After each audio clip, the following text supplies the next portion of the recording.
Military Broadcast Radio, the station that's giving veterans a voice. Find us on the web at mbradio.us. Think of all that time. Every wait in the winter. All those hours no one else saw. Every sprint in the summer. Think of every sacrifice. Early mornings on the levee. Late nights in the film room. Bus rides to playoff games. Every bump in the road. Every moment of ecstasy. Every moment of doubt. Years wondering, is it all worth it? It's all led to this. Man, I got this. It's a 60-minute drive for a 60-minute game. After all the miles we've traveled, we're almost there. After all the hours we've worked, one more can make us legends. After all that time, this is our time.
Seems like no nonsense guy. Like re-emphasize that for the Saints fans out there on TikTok. Caveman, what did you just say? The rebuild starts right now. Marshawn Lattimore's gone, so the defense, like we're not getting any better. Looking to get it into Smith. What a pass! That's it! Wardell Smith with the game winner! Oh my goodness! And that is why you have Aaron Fry pass the ball in.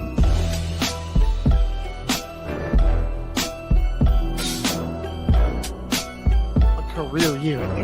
Like you have you have the best quarterback in the league, arguably, the best wide receiver in the league, and you've got the best edge rusher in terms of total sacks this season. And you're 4-7, and your playoff chances are hanging on by it. Let's make it interesting. We're making it interesting. Come on. Give us the freaking moment. We'll take it. Oh, no! Oh, no. Put him in there. He's back the Put him in there. okay? Who the heck is that guy? Deflected good, help defense from the Warriors. Oh, what a pass! And Kuminga throws it down! This could be the pass of the year so far. You might watch every game the rest of the season in the NBA. Mr. Announcer guy. So don't you go saying that you're never going to see that. You're such a hater.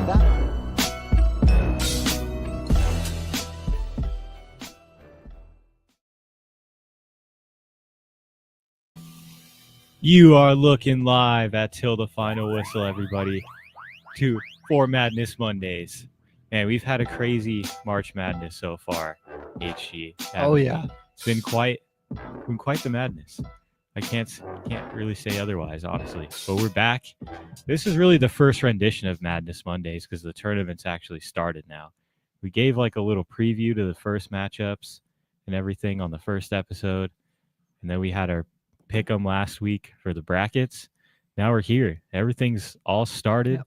So pretty much to the Sweet 16 now. Pretty sad update on the NBR community bracket. Unfortunately, we were we sucked. high on Clemson. They got voted into the Final Four, and then they lost in the first round. St. John's was our winner, to win it all. So that's not happening. Our bracket's busted. We're still, we still got some teams that could make it to the Final Four, salvage it a little bit, and The make East it somewhat region? respectable. Our East region, I think we actually got everything right so far. The East, we went, I don't think we got perfect anything wrong the here. first 2 rounds. I believe so. And if Duke beats Arizona and Alabama beats BYU, we'll have a perfect into the at least Elite one Eight. region will be good. We'll have a perfect region of the bracket. So that's fine. That's something we can hang our hats on. Well, you know what? We were talking about how good we did in the East region. Let's start there, man. When we jump into doing it pretty well in the East region. I mean, Duke is just blowing everybody out. Yeah. 93-49 against Mount St. Mary's. Probably expected, but dare I say that's the scariest looking 1 seed right now. They're probably the most complete team. They're very deep. They have a guy that can do anything. Right. And they've really built around like Cooper Flagg, all their young guys. They got a lot of transfer portal players that are like upperclassmen, and they get a lot of the new recruits that are like that top guy. So they did a really good job this year at building around the young talent that they have. Replaced Coach K really well as well. Oh yeah. I mean, you'd think, oh, maybe there'd be a bit of a down period moving on from a Hall of Fame coach like that. Nope. Didn't miss a beat. Just right back to being a threat, being a force in the tournament. They just blew through Mount St. Mary's. Yeah, that was a beat on their first game. Did Cooper Flagg even play in that game? He played 22 minutes. They got up by so much so fast that he hardly played the second half. They just, and despite pretty much only playing 1 half of basketball, 14 points, 7 rebounds, 5 assists. I mean, they went deep into their bench. You got guys like Cameron Sheffield coming in for 4 minutes there, like deep into their bench. We got 1, 2, 3, 4, 5, 6, 7, 8 guys playing coming off the bench. You don't usually see that in March Madness, even in games like it so out of hand is. They got 9. You don't go that deep into your bench. They used like 9 off the bench against Baylor. That's pretty much all 13 guys on the roster. Yeah. It's everybody. They really just are kind of proving that they might just walk through this tournament right here. Yeah. That was the boring pick was to say, Duke's going to take it, but sometimes boring is right. Yeah, sometimes boring is right. When Tyrese Proctor goes 9 for 10, I'd never even heard of Tyrese Proctor. Like going into I did not watch a lot of Duke this year because, they're just obviously going to be a 1 seed, top team. I want to see who else is going to be around in this bracket, right? Exactly. Tyrese Proctor just absolutely cooked Baylor. There was nothing they could do to stop that guy. 7 for 8 from 3. Dude did not miss a beat out there. 2 assists. He's a really good number 2 option alongside Flagg too. Those guys they're going to be dangerous together. Duke's shooting the ball from 3 really well. Like they're not taking a ton of threes and still hitting up really high percentage. 54%. Getting to the line a lot. They shot 64% against a pretty good Baylor defense here too. They hung in it for a little bit in the first half before they really started to pull away. Yeah.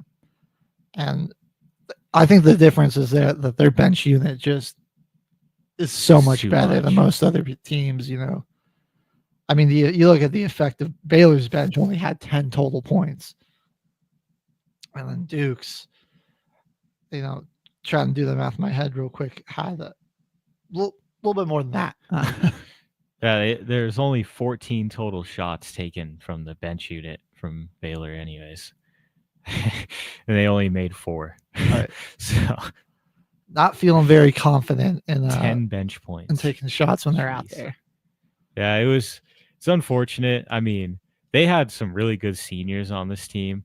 VJ Edgecombe, I think he might declare for the draft this year, but dude has some insane bounce. What's scary about Duke is, they speed you up so much because they can just play so fast. they're very good defenders. They create a lot of transition opportunities, and they have just incredible athletes that are super hard to defend coming down the court. And you just don't know what do you have to give up. You don't want to you can't let them shoot the three. They shoot the three well, but you don't want to give up anything easy inside. I mean, they'll run and dunk on you all day with those bigs alongside the flag. It's a very scary team. We don't know. We'll see if anybody will be able to stop them. I'm thinking maybe a matchup with a team like Houston. Houston, a very defensive heavy team, defense reliant, a team that likes to slow the game down. Maybe they can slow Duke down. Yeah, like Arizona, Duke. Though I feel like the main way Arizona competes in this game is if it's a complete shootout. Right. And it's like 95, 96 final score comes down to the last shot. Like if you're that Colorado Arizona, State game. You can't get down, 15 points. Yeah, they can't do that again. I don't think you're coming back from that type of deficit against Duke. They might be able to get away against Oregon. Not Duke, though. Because Duke's just going to keep it on you. They're going to stay up by 15 for the next 10 minutes. Because they're going to get into a comfortable space eventually. Everybody's going to start hitting their shots. They're just so well coached. And what do you do? We'll see what happens, though. We'll see what happens. Not a lot you can do. Well, speaking of Arizona, they did take down Oregon, as we mentioned, a 15-point comeback. Both teams looked pretty convincing in their round one wins. Oregon blowing out Liberty, Arizona destroying Akron. Looks like nobody wanted to win this one last night. Dude, honestly, what the heck? Oregon jumps up to such a huge lead. Arizona comes storming back to retake the lead, and then they almost choke it in the final minutes. And you know what? If I could just get on my soapbox a little bit about basketball here, this is what ruins basketball games for me sometimes, is that it gets to a position where the strategic thing to do when you're up by 3 is to foul the other team. And then it just drags out the end of a game and takes away what could be a really exciting finish. It takes that away, and it just slows. It makes an exciting game a slow crawl to kind of a boring finish. That's true.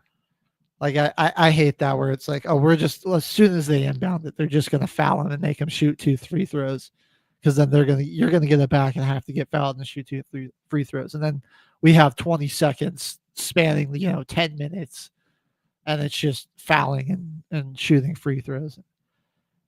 It kind of just sucks the excitement out of the game, and I know that's the strategic thing to do. Yeah, it's obviously the smarter thing to do. You don't give them a chance to shoot that 3 and take it and tie it up. But I wish there was a better way, or some other way we could prevent that, and just let that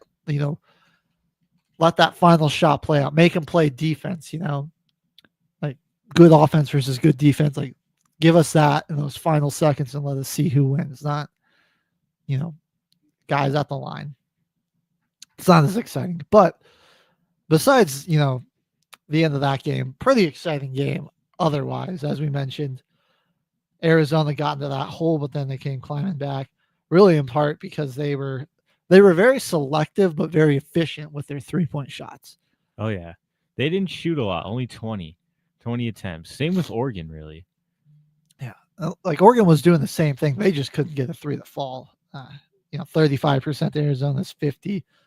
Then we got to give Caleb Love, tying so far a tournament high in points in 29. Really efficient, too. 10 for 18, 5 for 7. Didn't miss a shot from the free throw line. Almost had a double-double there, boards, too. Though. He's not a super big guard either. Like, he's not like a larger guard. He's really got the whole stat sheet filled out here. Got 4 assists and a steal. All his rebounds came off the defensive glass, though. If you look at it, 8 defensive rebounds out of his 9, which, that's what you love. Somebody that's not just running the floor to try and cherry pick any points, This guy's crashing the glass with his bigs. It's a really good veteran piece to have on your team. Yeah. And good adjustments by Arizona's coach. Trey Townsend, Anthony Delasoro both were kind of struggling earlier on, and so he gave more minutes towards some guys on the bench. KJ Lewis gave him 12 points, 6 rebounds off of there. Carter Bryant was a little more efficient. KJ Lewis has 3 blocks. I mean, if you're a diehard Arizona fan, I mean, you're saying put KJ Lewis on Cooper Flag? Oh yeah. In the Sweet 16 game, maybe that's your matchup right there.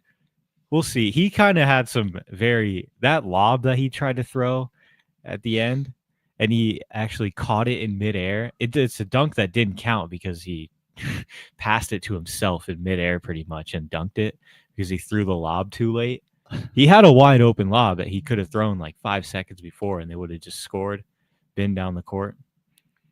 They had a few of their moments. He had a pretty solid game, though, coming off the bench, though. Jackson Shellstad of Oregon, got to give him his props. Put up a real good fight there. 25 points of his own. Him and TJ Bamba, much of the offense in that game.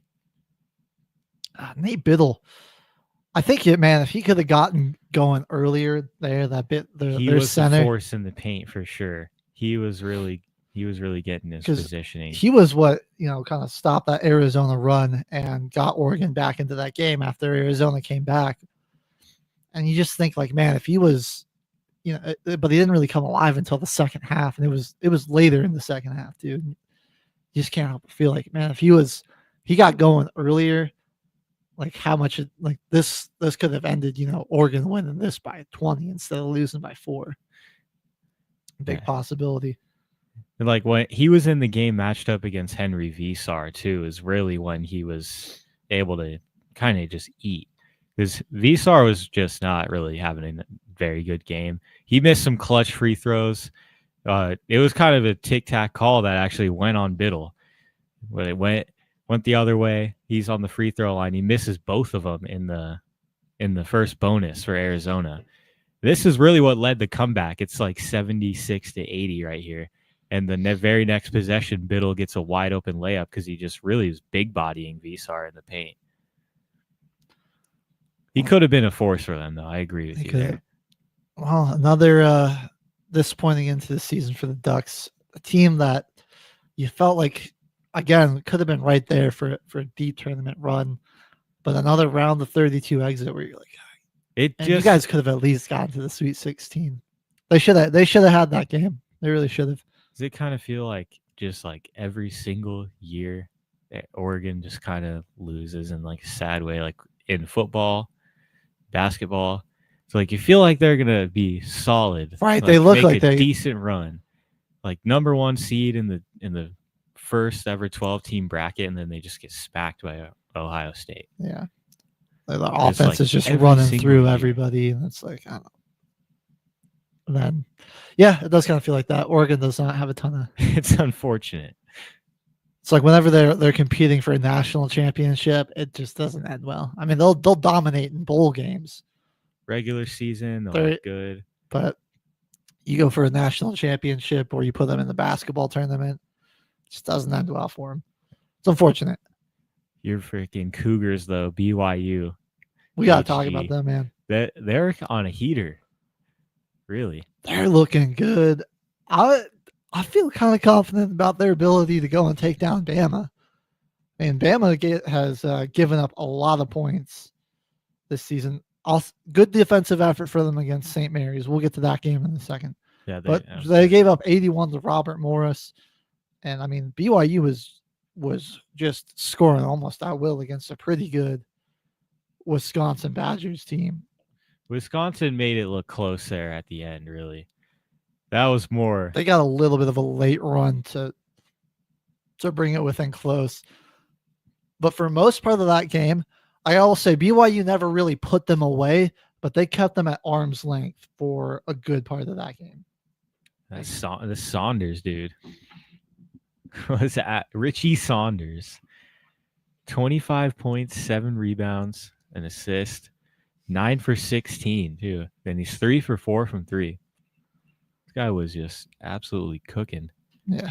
And they had 4 people in the starting lineup. With 10 who points. My favorite unsung hero of Wisconsin is? It's Kebakita. Man, That guy is just a dog inside. Even though like this game, not like a huge stat game for him. He did kind of fill it up though. But 3 blocks, 2 steals. Yeah. Well, his defense is great. I mean, and he is just like he has a fire in him, bro. Like he's just very passionate about playing good defense. And when he gets a board, like he snags the tough ones, man. Those tough second chance points, those big defensive rebounds. The ones that you really need. You're on your heels watching the game. Like he's a big moment merchant, and that's a guy you want on your team. I want a guy that's a big moment merchant. And then I love not a great game for him in this one. I'll say he didn't take a ton of shots, but Dallin Hall can be a weapon for them off the bench. Like this game, he focused more just on facilitating, trying to protect the basketball. Then you only took 3 shots total. Yeah, which is all right. He didn't really need to shoot. Saunders was really on in that game, 9-16. That was just crazy efficient. But when like seriously, that could be their secret weapon against Bama, because in the regular season, he would get going off the bench and just be drilling threes. And he's out there getting guarded by the backup point guard, and you're like, man, this guy could be a starter, really. Who let John Tanji shoot 16 free throws though? This was one of the games I was watching the multi-view on HBO Max, so I wasn't able to get this one when I was at work. He shot 18 total shots and 16 free throws. Holy crap. I mean, he was and Blackwell had 21 points. He was a lot of BYU's offense. When things weren't going, or not BYU, Wisconsin's offense, when things weren't going well. I mean, he was just really putting defenders in tough situations and kind of good job of drawing the fouls. He was just very aggressive getting to the cup. Tried to put his team on his back there. I mean, you look at it, Blackwell gave him a pretty good effort there, 21 points, but it wasn't like the most efficient shooting either. No. Neither of those guys were super efficient shooting, but they had to put up a lot of shots, but nobody else was really scoring for him. I mean, they got 3 points out of their bench. That's not going to help at all. And he played 22 minutes and he only took 3 shots. Yeah, you're getting outscored by basically 21 from by the BYU bench unit. I mean, starters are just going to have to do something. I mean, credit to him. I mean, that was the best way he could generate offense, was getting to the obviously the shots weren't really falling from range. He was 3 of 9. For Wisconsin, just a pretty porous 3-point shooting day in general. This is where teams that this is where these like good looking high seeds sputter out in these early rounds, is they just keep taking threes when they're down. Too many shots. They're trying to get it all back at once, and it's like, all right, you guys aren't, none of y'all are real knockdown shooters, and even the guys that are, they're like, get in a rhythm first, see something fall, try to get to the line. I know. Like take an easier shot or something. It's just like just throwing up shots and just clang, clang, clang, and then you just get down more and more. Yeah, it's long rebound after long rebound for your team. Because that's where I think Wisconsin really started to come back, is they just stopped worrying about the 3 ball. And they started, running more pick and roll offense. They were setting screens, they were moving and cutting. And the offense was starting to flow a bit more. They took 9 more threes. Yeah. Wisconsin did. Oh, man. And hit exactly 0 more than BYU. So yeah, it is. It was really just BYU's game for that entire thing. It really makes you do believe that they could beat Alabama, though. This matchup is going to be really fun. I want to see. It's going to be Keita and Grant Nelson and Igor against Grant Nelson, and there's some other big men on Alabama. That's going to be an intriguing matchup right there, man. Nelson, one of the better scoring bigs in the whole tournament right there. It'll be interesting to see, how Keita can guard him on the perimeter, because Nelson can shoot the 3, and he's got a bit more range than some of the other bigs, and these Big 12 bigs that Keita's used to guarding. So that'll be interesting to see how Bama uses that.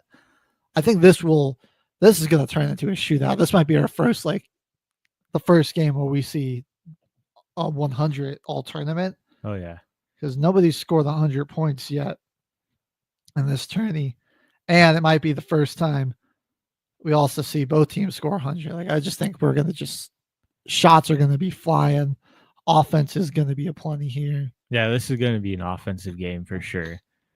I think Mark Sears got a chance to kind of lock up maybe Richie Sanders. We'll see, though.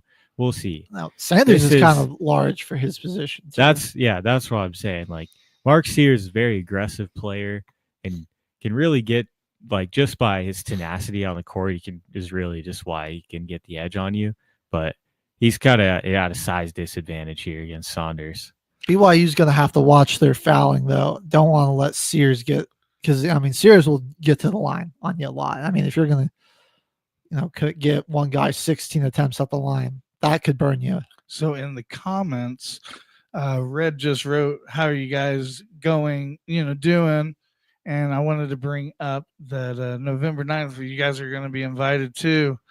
NBR is going to be doing that cruise on November 9th. So, and you guys, every cruise that you sell, you get like $50 each cabin.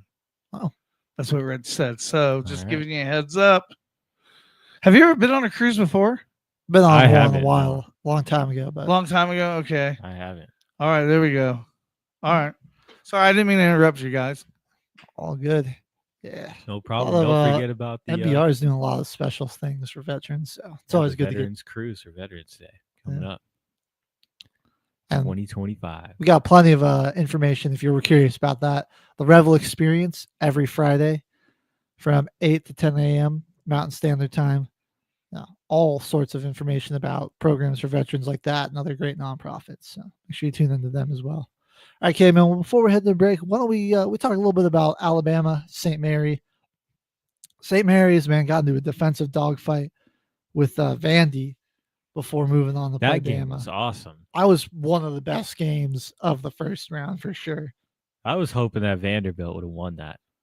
They missed that game-tying shot that would have sent it to overtime. Just barely missed it. Yeah, I know.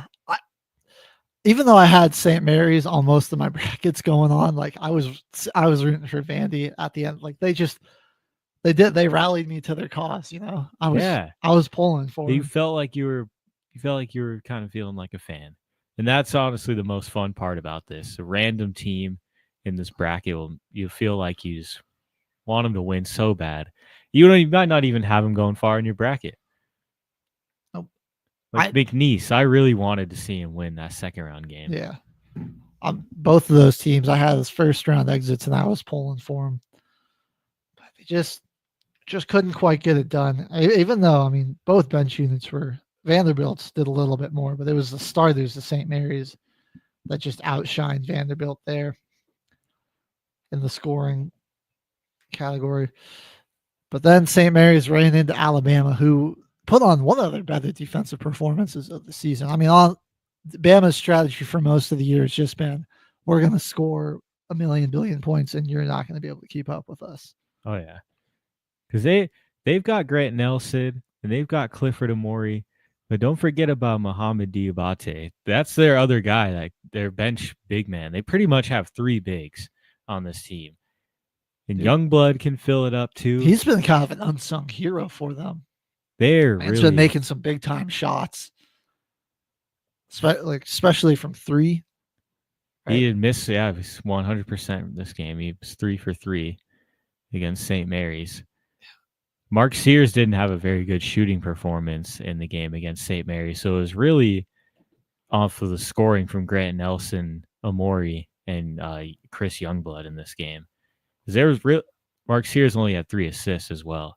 So. All right. 0 for 4 from deep, 5 of 14 from the floor. Kind of a struggle bus for him today, but it's a deep Bama team. They got other guys that can step up and burn you. Aiden Holloway just cooked up 22 minutes off the bench. He kind of lightened the load a little bit for Mark Sears, who only had 26. But Amoraware is going to be another X factor for them, and that was one of his better games. Oh yeah, number 11, Clifford. Some big time blocks there. Clifford Amore is nasty, dude. That's what I'm saying. This team is just deep with athletic big men. Well, that they've been very him and the guards setting up that pick and roll, and him running to the hoop for a lob. I mean, they're really good at that. They're patient about setting it up for a team that plays at Bama's pace. They're really patient setting up that lob play because they'll set it up. You might think the guy's open, but they'll stay patient and get another handoff on the wing, and they'll reset it up top, a different screen, maybe to Youngblood at this time, and have someone have Nelson come over. Like they take their possessions at a fast pace, but also it's just really methodical how they play you. Like I agree with you there with those screens. There's one I'm like, oh, you missed the pass. But they still got the mid-range to go in, and then the next possession is they just waited for both guys to really collapse in on the ball handler before they lobbed it to that screener. They're having a lot of fun with it though against St. Mary's. Yeah. It was kind of a beat down there at the end. Yeah, very back and forth, and then it was that good lead that they had. I think they just closed the end of the halves really well. I mean. Yeah, it was a pretty tight first half, and then those final 5 minutes, Bama built a decent lead.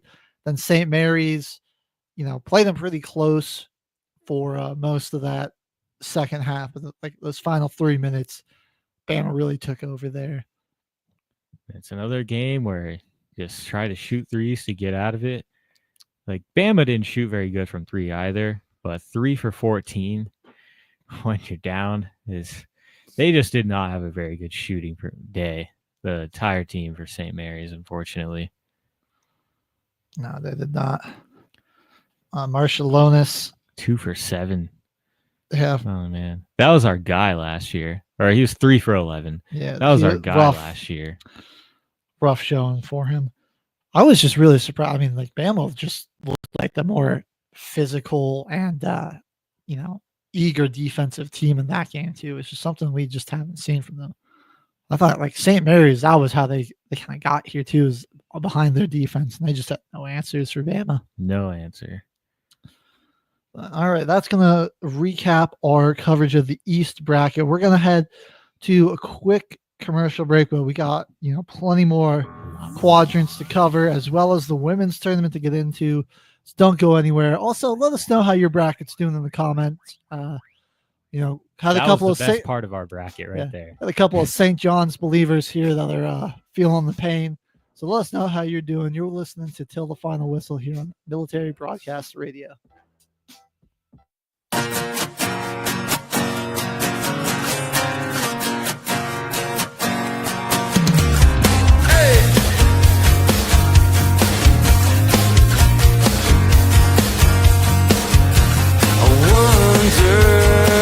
Souls cast a shadow when they leave the host body. I wonder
Military Broadcast Radio, the station that's giving veterans a voice.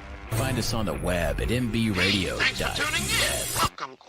Opinions expressed in this program are those of the speakers and do not necessarily reflect the views or positions of any entities they represent.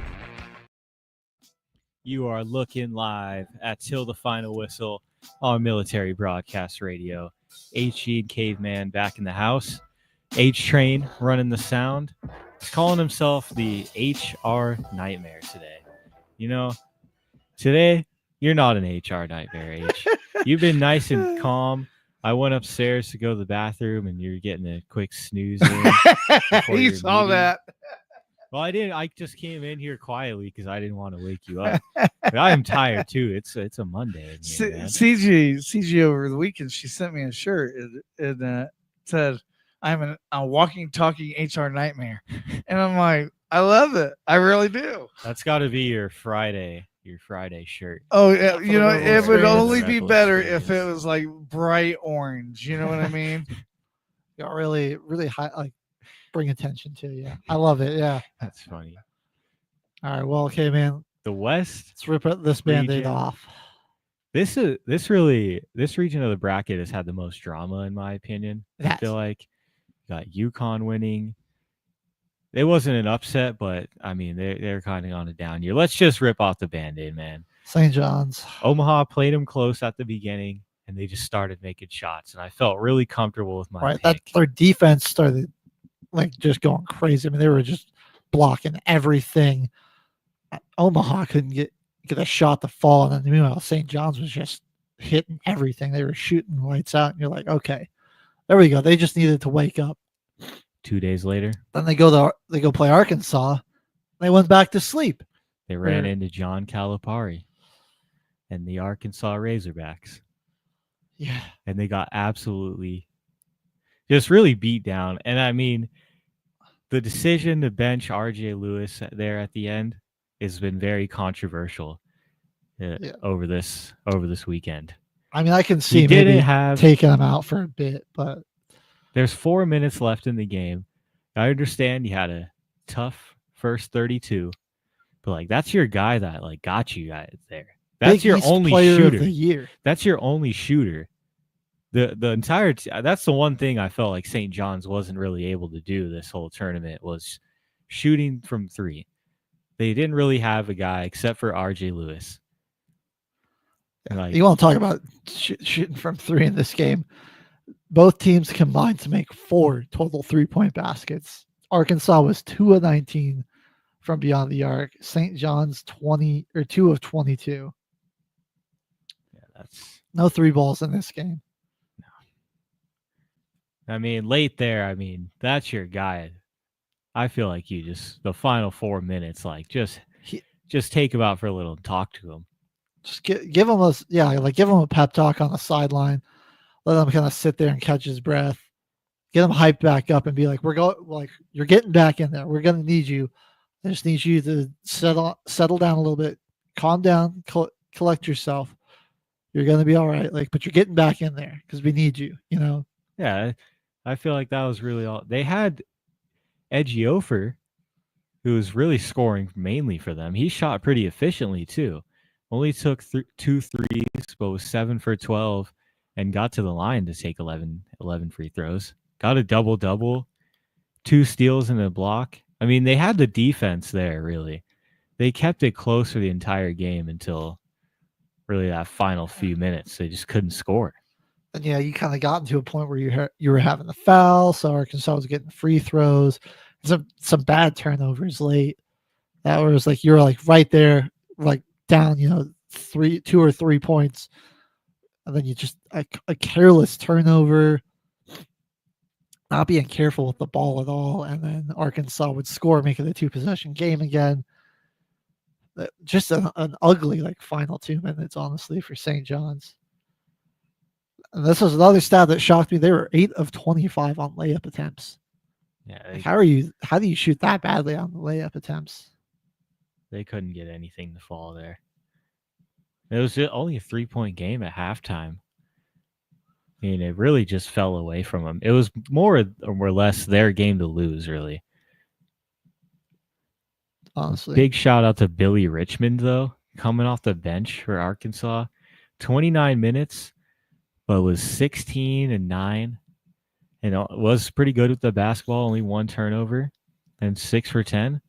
I mean, that's bench player of the game right there. Oh, for sure. They were at a small rotation, though. They only ran 8-man. Only 3 guys coming off the bench for Arkansas. I think all those guys, even like Avicic in his limited minutes, gave him pretty good value. Although he did foul out, which is kind of funny. He played 10 minutes and fouled out.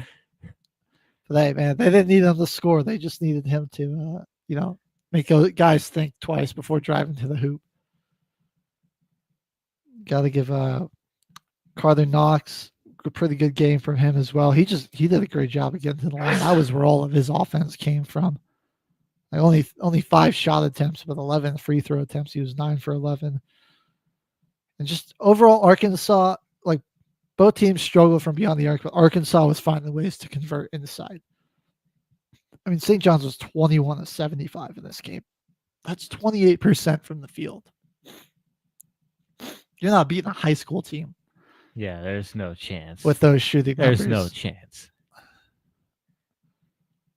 I don't know what happened to that St. John's team that a great defending team that would, turn that their defense and offense, and I could just, score at will on you in the paint with their offense and their pick and roll games there. Just all disappeared. I mean, dare I say, I think maybe Rick Pitino just got outcoached really in this one. I really think so. And I think it comes down to mainly the decision of taking RJ Lewis out. I get it. I don't want to question the Hall of Famer. I don't want to question like the Hall of Famer or anything. It's like that's his decision. It's like game comes down to it. But that's your guy. He's the reason you're here. Again, Big East Player of the Year. The broadcast team couldn't believe it. I mean, they were just sounding like a broken record, saying it over and over again. Yeah, they were very upset. I agree with that. He was not back in the game. I like that last moment. I mean, other guys just couldn't make the shot, and it's like you need your best player in there. You got to just do what you got to do to get him hyped back up and get him refocused, get him back in the game, though. And before we move on from Arkansas, I don't want to speak too soon before they even play Texas Tech, but I think this team genuinely could have a Final Four run right here. You got a pretty deep team. You either got to play the winner of Florida and Maryland if you get through Texas Tech. I feel like they have some guys. They have a deep enough team of big men that it's going to be just rotational against JT Toppin. It's just going to be like the Timberwolves trying to work against Jokic last year in the playoffs. That's what it's going to be like in this game. I think they're at least Elite 8 bound. And depending on how this game goes, I don't know, man. Do we think Florida can drop this one to Maryland? I feel like that game against UConn was a little bit too close. Yeah, I mean, I think that's definitely a possibility. Maryland, they got the buzzer beater there. Was that a travel there on that final shot by Derek Queen? I mean, I think so. Both teams are coming into this game with the scare, and then you're playing a red hot Arkansas team that's on 3 huge upsets going into the Elite 8, and you're feeling shaky after your 4-seed team just had to hit a game winner against 12-seed Colorado State from little old Mountain West Conference. And now you got to go and run against John Calipari in Arkansas in the Elite 8. I don't know. I feel like a Final Four run is kind of bound for Arkansas this year. I like that, Caveman. That could be a very sneaky Final Four team there that no one saw coming. But that's why you don't sleep on those Hall of Fame coaches, man. You don't want to sleep on them. We'll go into this Florida game real quick. We're just going to look at what happened here. Liam McNeely of UConn leading the way for the Huskies with those 22 points. Florida just, I think it just came down to Florida just was smarter with their threes. I mean, I hate to say that, but like that's what I just feel so much when I watch these games is like these teams will just keep chucking up threes, and I'm like, it's not falling, guys. Like, come on. I know you're open, but you're not a 3-point shooter, and it's just it's not a good look for you. Or like step in, take the mid range. Right. I don't know. Like take a more high percentage shot for like you. Like, okay, if you're getting open and you're hitting them early, sure. But then it's like late in the game, and it's like, come on, like we're 5 of 24 from 3. Let's stop taking them. Like 8 for 29 from 3. I feel like UConn has got to like there. You come to a point. You're like, all right, let's just go pick and roll. You lose by 2 points, and you look at how many extra empty possessions you had. Yeah, because they were getting out rebounded pretty good. Yeah, they lost the rebound battle by 5. And Their was just facilitating is really like Florida had way more defensive rebounds, so it was a lot of those came off of those missed threes. Yeah, 28 to 21 on defensive rebounds. Sorry. The offense there, it was kind of mixed for UConn, really. Like it wasn't really the most efficient scoring night, but like the team moves the ball so well. I feel like their offense really could have created so much more. If you look at the assist numbers here, like you can create more than 8 for 29 from 3 when like Hassan Diarra, your big man, one of your bigs, has 5 assists in the game. Like more assists than rebounds. It's like, I'm looking at most of what they did. They did a lot of things better than Florida. They facilitated better. Way more defense. 8 steals, 2 blocks. Florida only had 4 steals all game. Like they're besides the defensive glass, kind of non-existent in terms of a defensive effort.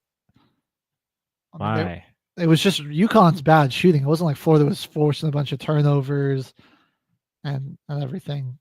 Like UConn just hurt themselves with self-inflicted turnovers. Like, because it says Florida forced 12, but he's like UConn.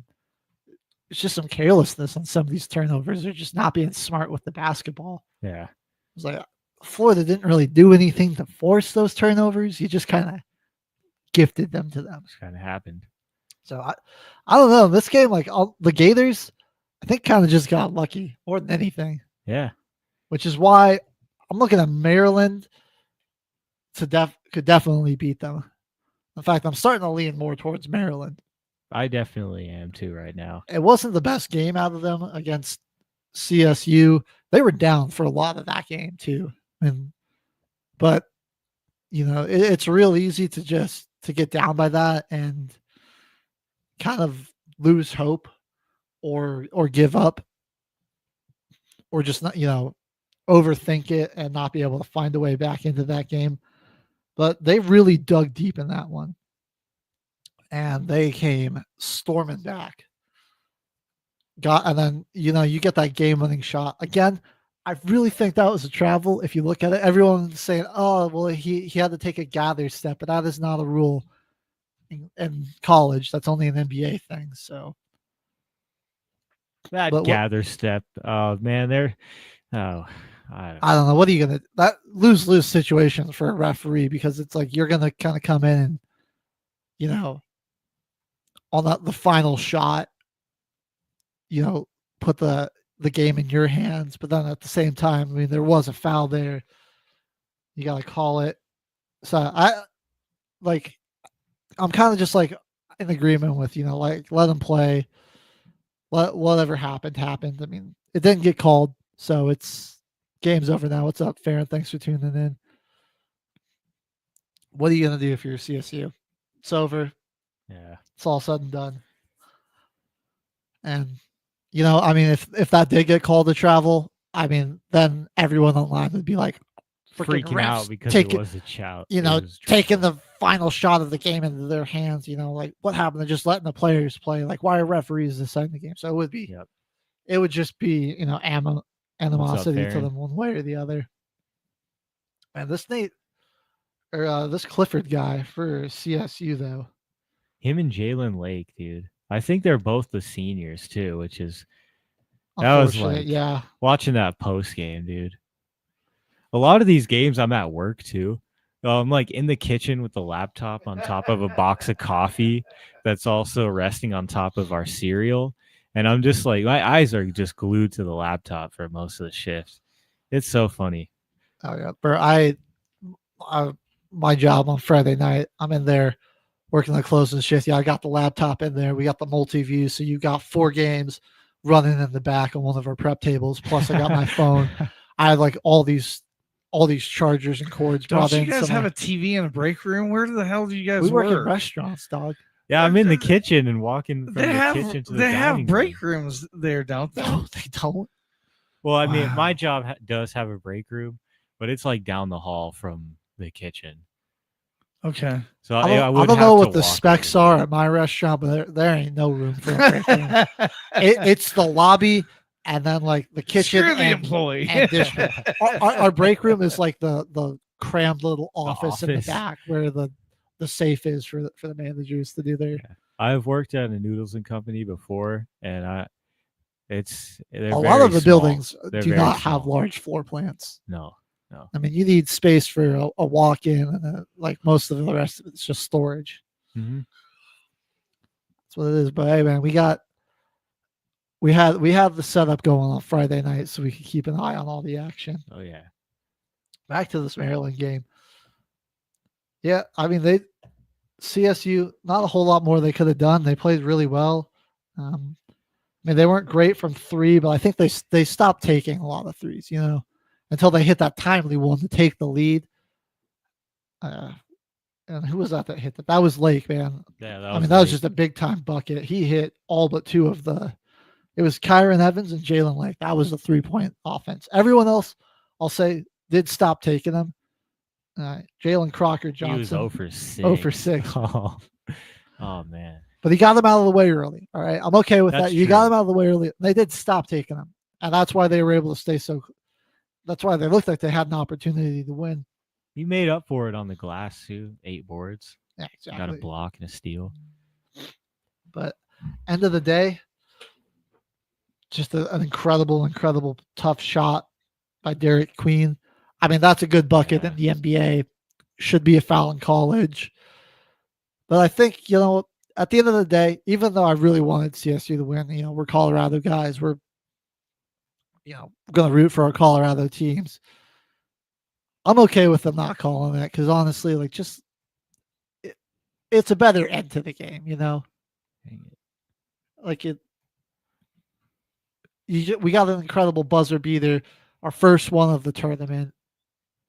It was thrilling fashion. Sure, there's going to be a little discord on that online.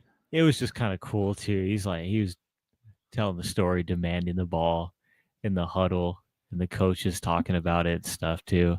And I mean, that's a cool moment. Freshman too. Talk that talk, man. Because he said, "Give me the mother effing ball," and he made it. He made it. That was a tough shot too. I mean, he was well defended, fading away. It was kind of off of 1 foot, like a one-handed floater almost off the glass. Doesn't get much more impressive than that. An unfortunate ending there for Colorado State, but then, fun tournament run for them. So, just for time constraints, we won't spend too much time on Texas Tech, but I think, Arkansas could definitely beat them.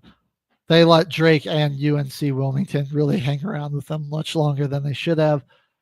I think, you take away JT Toppin. There's a big body dude on UNC Wilmington. He was just bigger than I expected because he really, this is a small school. Let me pull up his name. Toppin got off the slow starts in both of those games too. He ultimately, late in the game, he got going. But Arkansas might have the team where they can build a big enough lead where it might not matter even if he does get going late. Well, that's where I'm at there. It was Obioha. He only 23 minutes, 2 for 4, but this guy was really just the JT Toppin stopper. This dude, let me look up his physicals real quick because this guy is massive. Yeah, he's 7 feet tall, 280. I mean, JT Toppin is a big guy, but he's pretty skinny. I mean, you put this guy in the right position on the block, and there was no moving him. He couldn't really get going in the post. So Texas Tech, another team that cannot really shoot threes. To their credit, though, they, against Drake, they went 2 of 14 and said, that's probably good. We're gonna cool it on the threes. I don't know if Toppin can't get going. Like it's Darian Williams is gonna really need to step up for that team. Be interesting to see, but I think Texas Tech is, against some smaller mid-major schools, put a lot of things on film that could be exploitable. John Calipari, man, I mean, this guy's won national championships. He's gone down deep tournament runs. You put all these weaknesses on here. I mean, we just watched him really outcoach Rick Pitino pretty badly. Man, give me Arkansas Duke Natty at this point, man. I'm just convincing myself too much. The more we talk about it. Even though they blew up my bracket, I would love to watch Arkansas go on a deep run. Nobody would have seen this coming, man. I mean, nobody. They were 0-3 to start the season, just like in their regular they games. were an afterthought in the SEC as well. Nobody was talking about Arkansas. Nobody cared. Because honestly, Calipari, he hadn't been past the second round since 2018. Honestly, like kind of reputation, it was kind of gone. Like kind of became a little bit of a laughing stock where everybody was like, Kentucky first round exit. Even when Calipari isn't even the coach, people think that Kentucky's going to lose in the first round. It's a comeback year for him. Yeah, he's proven. Give me Arkansas Duke in the Natty. Proving the doubters and the haters wrong. All right. Let's jump up to the South bracket here. And where I think we're going to start, Caveman, I want to talk about this team that made its first ever NCAA tournament in its first year of eligibility, coming from a Division II school, UC San Diego. Now let's give them their moment in the spotlight. They lost to a very good Michigan team, but by only 3. By 3. That Michigan State team beat Texas A&M pretty handily. I mean, that was a 13-point or 12-point victory that they got over Texas A&M. And they scored not like a good Texas A&M team that's got some good defenders that gave up 91 points to them. This is a 68-65 game, and it came down to one final shot. Tyler McGee, man, he just missed. It was so close. That 3. I think what happened is because their strategy in a lot of that second half, they just ran the pick and roll. They were just switching those 7-footers onto him, and then he would decide what to do. Kick it out, drive an attack, hit a step back 3, kind of post up in the mid range. It was just like let him decide what we're gonna do, and it was really working. But that final pick and roll, they did that same thing. They did it really well, and then I think he got indecisive. He knew he needed a 3. He kind of panicked. He didn't know what he was like. I don't know which spot to go to. And then they gave I believe it was Golden on him. Might have been Wolf. It was one of those two guys. I think it was Wolf. Gave him time to kind of recover and figure out where he was going, and he got set defensively and got off a really good contest on the 3.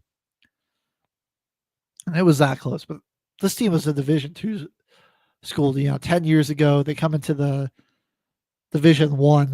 About 8 years ago, I think it was. And then, you're not eligible for the tournament your first, whatever it is, 7 or 8 years. This is their first year of eligibility, and they make it. They deserve. That's the shout out of the week. Free shout out of the week. UC San Diego. Let's keep watching this team, man. Look for them to be back, and maybe the next great Cinderella story that we have. Yale screwed our bracket. Yeah, we had them in the Sweet 16. They couldn't do it 2 years in a row. After what they did to Auburn last year, I'm sure A&M did not come in taking them lightly. But they came in and took Michigan lightly and they got smacked. Got beat up pretty bad, yeah. Which I'm just surprised. I don't think they really took anything from that UC San Diego game. Like what? They weren't trying to switch those bigs onto the guards at all and just use speed to get around them. They just let them kind of hang out in the paint and defend right there. Wolf and Golden, they just both with 3 blocks. But it was Roddy Gale Jr., dude, off the bench from Michigan.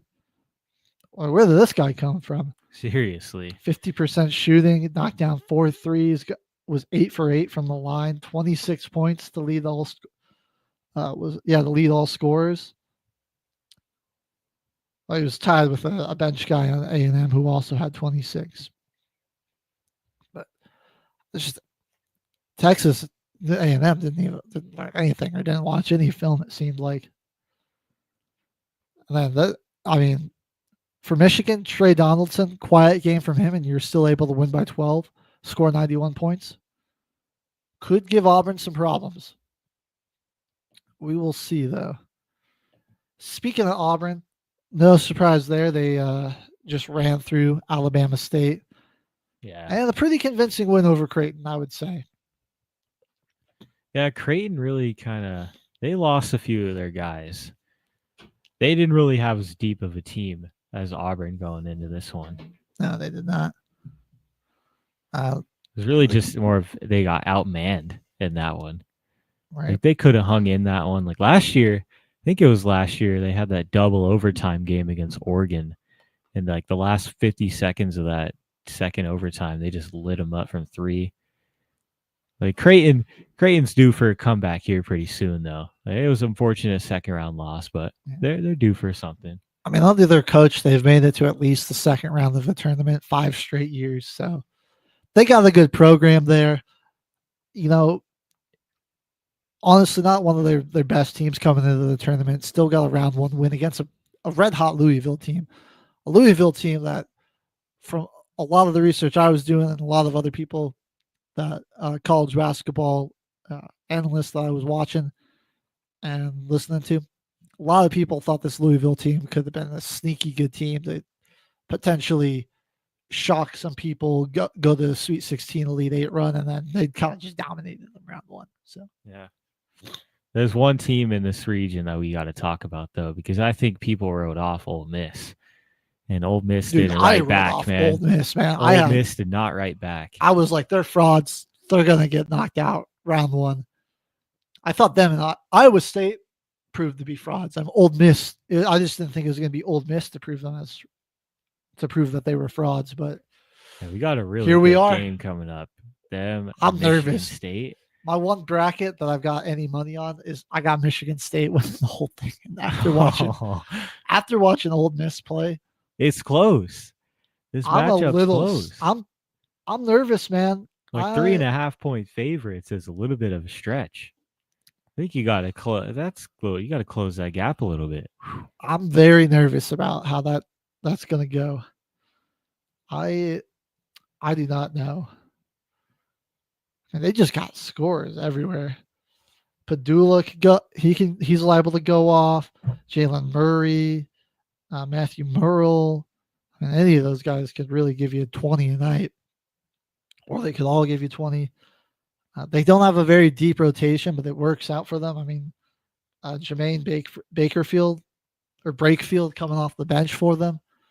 He had a really good game against Iowa State, scoring 19 there. I mean, they put a big lead together in the first and rode that pretty much to the finish line. You look at the second half and it was like, yeah, it looks like it was a close second half, 51-49, but they just Ole Miss got up by a lot and then just stayed up by a lot, and Iowa State garbage time to make it look even a little closer than it really was. So I'm not shocked about Iowa State. I kind of figured they were going to get exposed by somebody. Didn't think it would happen to Lipscomb, but I was like, UNC. I thought they were gonna expose Ole Miss and then go and expose Iowa State from there. But Ole Miss they're legit. I'm a little nervous about the Spartans. Yeah, that could be a Sweet 16 upset there. There's some good matchups though in the South. We got one last one to cover real quick, and that is the Midwest.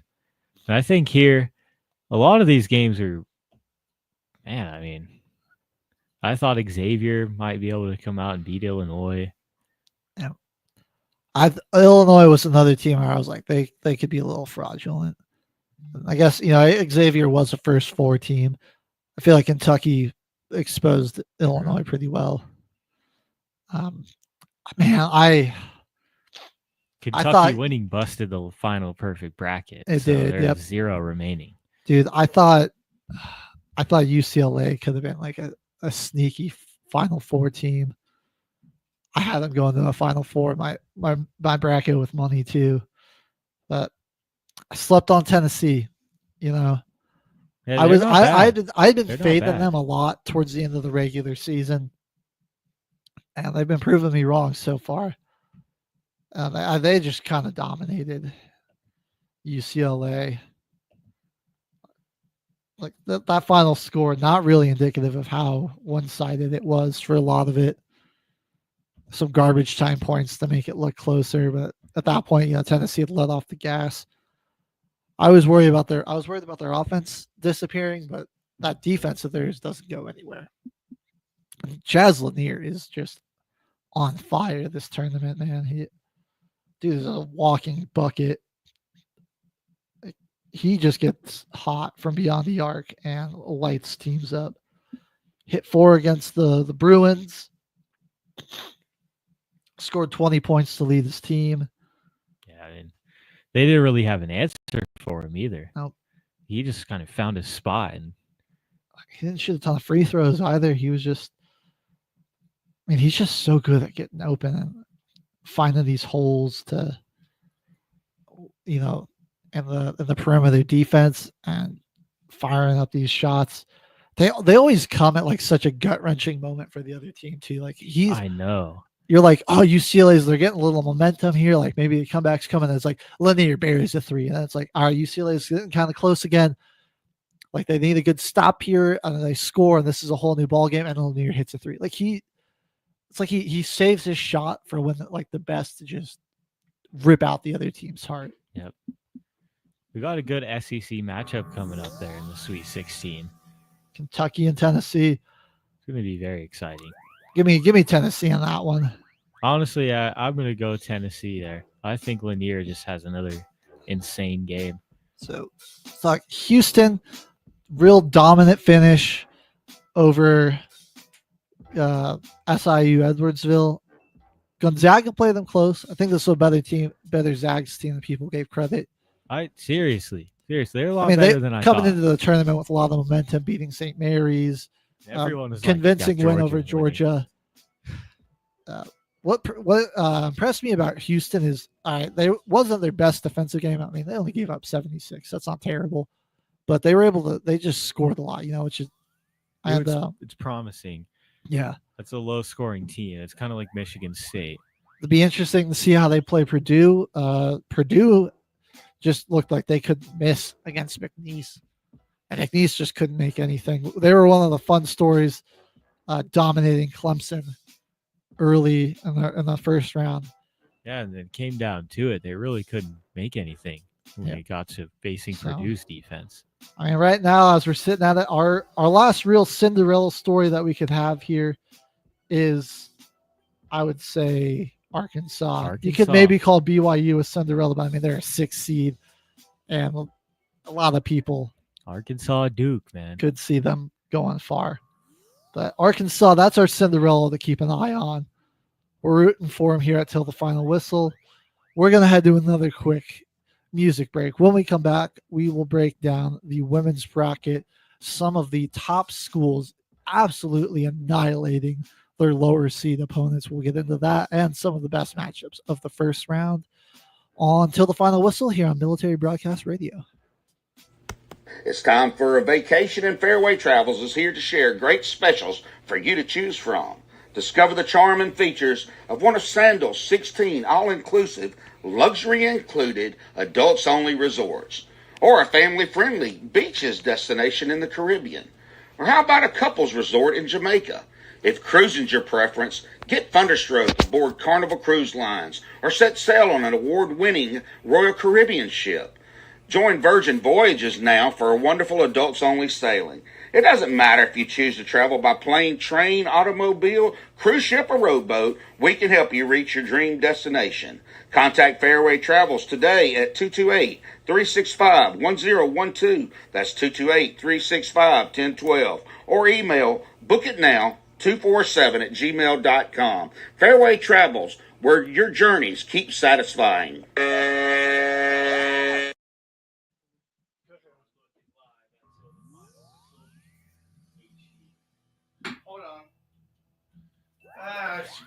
You My are bad. looking live at Till the Final Whistle. HG and Caveman back in the house. All right. One final thing. I think we have another great matchup right here. Purdue-Houston. We got a team that looks like they had a pretty solid offense in the first two rounds, going against one of the best defensive teams in the bracket right here. And Houston is highly favorited, 7.5-point favorites. Which is kind of interesting to me. I don't think they should be that. I would say they're the favorites, but for a low-scoring team, I feel like that would be at least like 3.5-point favorites there. We've seen what Purdue can do now at this point. Yeah. They got Kaufman, Wren, Braden Smith. Those guys, when they're on, I mean, that's a tough team to stop.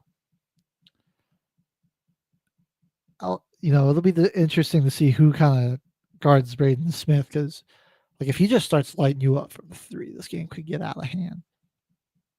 I mean, it's Purdue's a pretty high-flying offense versus a very grinded out team. So this is two very diametrically opposed schemes here. What's going to give? Who's going to have to? Whose kind of style of play is going to take control, and can the other team adjust to that? I think it'll be a very close game, but I could also see this getting out of hand one way or the other for another team if they're not able to adjust on the fly.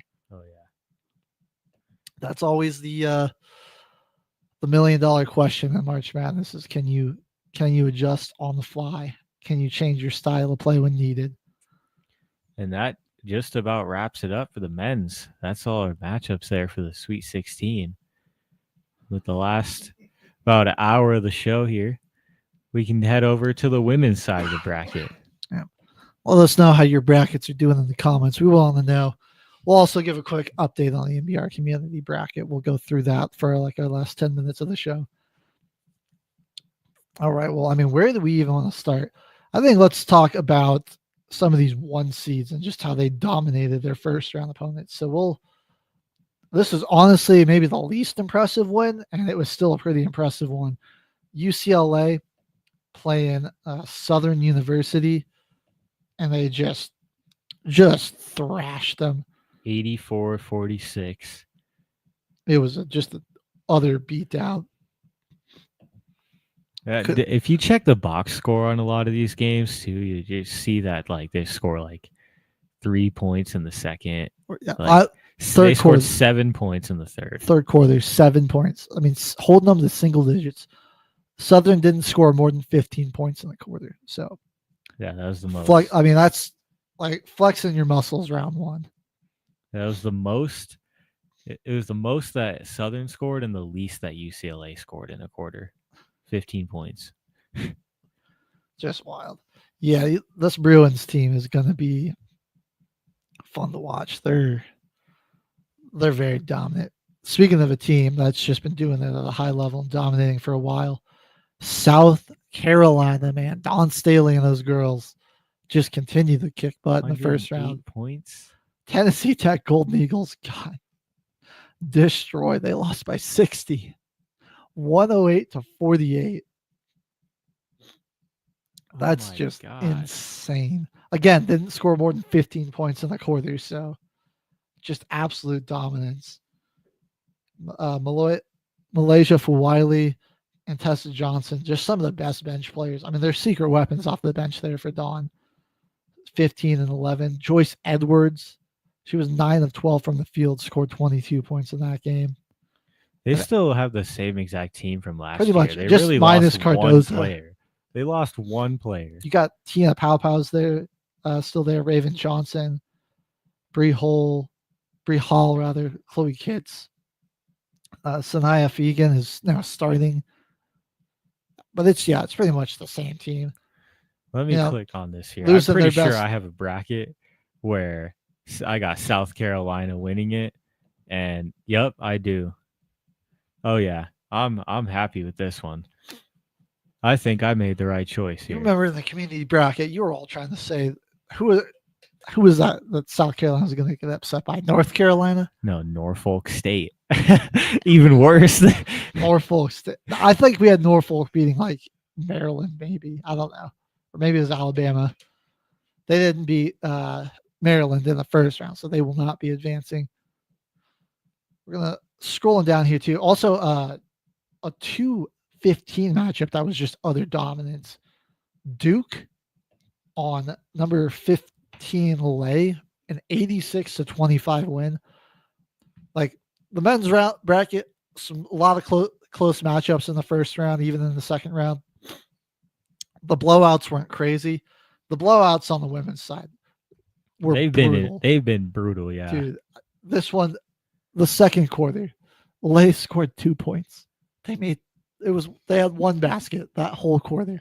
They didn't score more than 8 the entire game. Lehigh, 86-25. I didn't even know Lehigh made the tournament. I completely forgot that they were in it. They had a good year, though. 27-7. I mean, that ain't bad. Same record as Duke. Obviously, they didn't play as tough of a schedule as Duke, and that was on full display here. Yeah. They didn't have a single person score 10 points. 2 points in the second.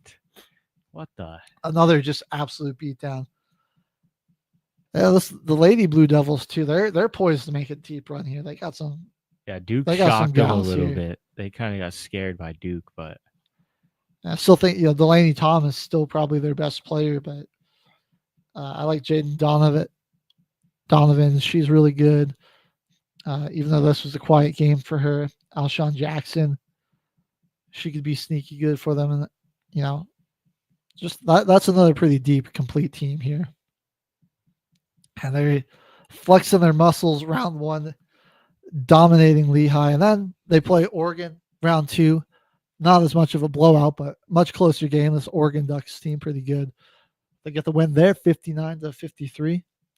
So, hey, yeah, we can put up 86 points, or we can we can score only 59 and still beat you. They got a good defense there as well. Tough. I mean, will they make it to the Final Four? I don't know. That's the side of the bracket with South Carolina in it. And that North Carolina team there too is pretty sneaky good. Yeah, they've got a tough region right here. South Carolina. I think they can. Carolina. If they gotta probably beat North Carolina. We'll see if North Carolina beats West Virginia today, but I think they probably will. I think we had North Carolina moving on to that one, if I remember correctly. Yeah, we wanted to make the we had the Carolina rivalry matchup in the Elite Eight. We want the. I still think that's going to happen. Carolina looked really good against Oregon State. Oregon State, because we got Michigan Notre Dame rivalry. That's pretty sick. They're in the West Coast now. They play the real schedule and everything. Yeah, and North Carolina just swept them early, 70-49. That was honestly one of the more impressive blowouts because Oregon State, much better program, some better recruits. They've played a tougher schedule, so I mean they've seen teams kind of on the similar level. Didn't matter, even though they were in a conference with teams like Gonzaga, Portland, St. Mary's. Didn't matter.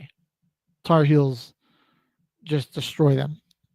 They only gave up 16 was the most points they allowed in a single quarter. Yeah, Washington State's in that conference now too. Exactly. So Yeah. they played some good schools all year long. That's a good blowout, right? That's a good blowout victory right there. Lexi Donariski that's a player to watch, man. When she gets going, it's tough to stop her. And she would just confidently step into these threes and just drill them. Like I don't know what Oregon State was. They just kept forgetting about it. You're like, how do we keep losing her in our defense? I mean, she hit 5 of their 7 threes in this game. So she was most of their offense beyond the arc. They just couldn't. She's fast. That's the problem. She got like these off-ball screens. I mean, she's fast, and even like she gets to that spot a lot quicker than the defense can react to it. All right. Well, it's been an exciting women's tournament. I That's- mean, if you like blowout victories, yeah. that's 4 teams in the first round scored over 100 points. That was region. That was just region 2, or Yeah, that's regional just 2. Region 2. Over in the region 1, which is where UCLA is. Richmond, we like the Richmond Spiders This is over our here. squad, but they ran into UCLA. They destroyed Georgia Juggernaut Tech Bruins. round 1, but ran into buzzsaw on UCLA. Can only do so much, Spiders. We'll give them next year, ladies. Let's go. Next year, LSU smashed San Diego State. Florida State just smashed George Mason. Those 2 teams will face off. And we were saying George Mason had a chance. We really this were. bracket's really just no upsets happening.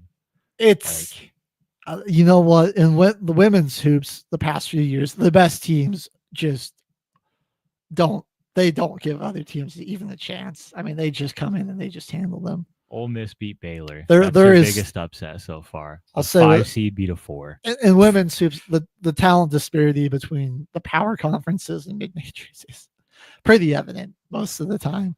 They've been getting a lot of like big transfer portal moves, but I feel like the only team it really moves the needle for is TCU right now. They got a huge matchup, but when we get to Region 3, that's probably our biggest matchup so far, like coming up in this tournament. NC State, I'm hyped on them, and I'm a big Isaiah James fan. They just won. For me, man, she's that X factor player in this whole tournament. Like destroyed Michigan State. Yeah, I mean, they whooped Vermont, just whooped Michigan State too. The early morning beatdown. 7 seed. Yeah, I mean, I'm not sure. I don't remember exactly where they're playing. That region of the bracket. They're playing Washington State. Okay, I mean, so they're probably pretty like early in the morning. Like that's at really 9. It's like 8-9 a.m. Getting Depending if it's, I don't know if it's the same early time morning zone as beatdown. California. So pretty much just waking up and choosing violence right there. Her and Zoe Brooks on that NC State team can just cook. And I mean, like Isaiah James had some phenomenal performances. I fell in love with her style of play watching NC State make their deep run last year. They went to the Final Four and, I mean, played South Carolina pretty tough. Like the juggernaut South Carolina team. It's a tough team to beat. Yeah. James was phenomenal in that. So I think it's going to be them UCLA. I think they could beat UCLA. Easily. I really do.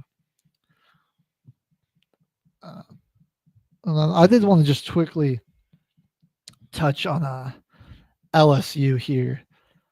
You know, could be sneaky. First year without Angel Reese, still a 29-5 record, a 103-48 blowout victory, a 3 seed here in the tournament. Don't sleep on those legendary coaches. Yeah.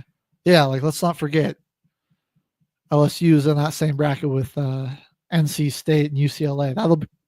I think Sweet 16 matchup. We're looking at NC State LSU. Winner of that, I'm gonna say beats UCLA in the Elite Eight. Falujah Johnson having a crazy season. She'll be a high draft pick in the WNBA. 22 points to lead all scores in this one. And that's her defense, too. I mean, she's such a tall guard. I mean, like, she's basically a small four that plays at the 2 spot. Yeah. 4 steals, 2 blocks as well. 4-7 from 3. LSU held San Diego State was 3 of 22 from the line. I mean, it gets to a point where you're like, we're down by so much. Like, see if we can just start hitting some threes. They couldn't. You can see a higher 3-point percentage in blowouts like this, but not in this one. Yeah, not in this one. Didn't let their foot up off the gas. That's Region 1. We're going to scroll down a bit here. And Region 4 is also in Spokane. Yep. So Region 2 and 3 are in Birmingham. Okay, so yeah. So UConn pretty much hosting a bunch of home games until they get to the Elite Eight. Yeah. Well, speaking of UConn, I mean, their round 1 victory 69 points was maybe the biggest shocker. And there were a lot of blowouts, but this one, I mean, 103 to 34. I think 69 points is easily the largest victory in this first round here. Dude, poor Arkansas State. We have a UConn winning it all, and we're feeling great about after that. This one, yeah. After this one, yeah. I mean, everyone knows Paige Beckers is there. Paige Buckets, she's a big star, but they have a heck of a team around here. I mean, she didn't even really do anything. Azzy Fudd went off, scored 27. Don't forget about Caitlin Chen there. She's liable to go off and knock down some threes. Sarah Strong had 20 points in this game as well. Ice Brady, still one of the best 6 women in college hoops. KK Arnold off the bench as well. This is just a deep team here. And I mean, the first quarter ended and it was a score of 34 to 5. It's just, you're like, all right, well, this game's over. It's 34 to 5. Pack it up. UConn's going on the round 2. It's over. It's like I was watching this game before I went to work that day too on Thursday, and I'm like sitting there, like, should I wait a few minutes before it gets to halftime before I leave? And it's like, no, I'm not really missing much if I leave right now. They can't make too big of a comeback in the 15 minutes. I don't even think Paige played the second half. That's probably why she didn't even have that many points. They're like, all right, well, we're just gonna let our star players sit on the bench, and we'll have some other girls get a chance to go off, give them a chance to show off and have some fun. It helps you on these runs where you got to get people going. I think the most dominant defensive effort outside of Duke destroying Lehigh, USC on UNC Greensboro. Yeah, 71. So I'm going to just go by the UNC's points by quarter. So the first they scored 8. The second they scored 3. The third they scored 5. The fourth they scored 9. So again, didn't even get to 10 points in the single quarter. Juju Watkins got the rest for most of the second half.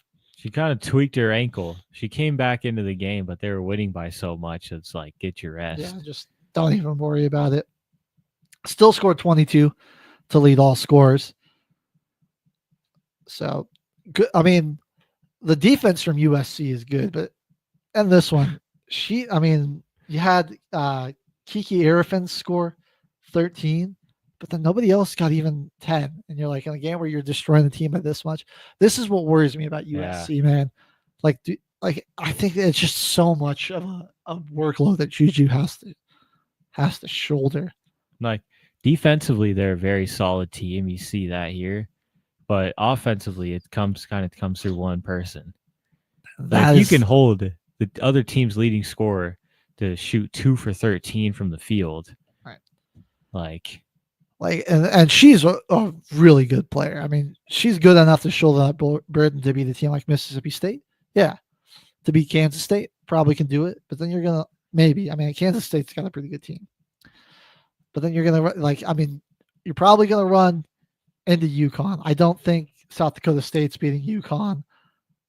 Whoever wins Oklahoma, Iowa, I think UConn's going to take down pretty easily.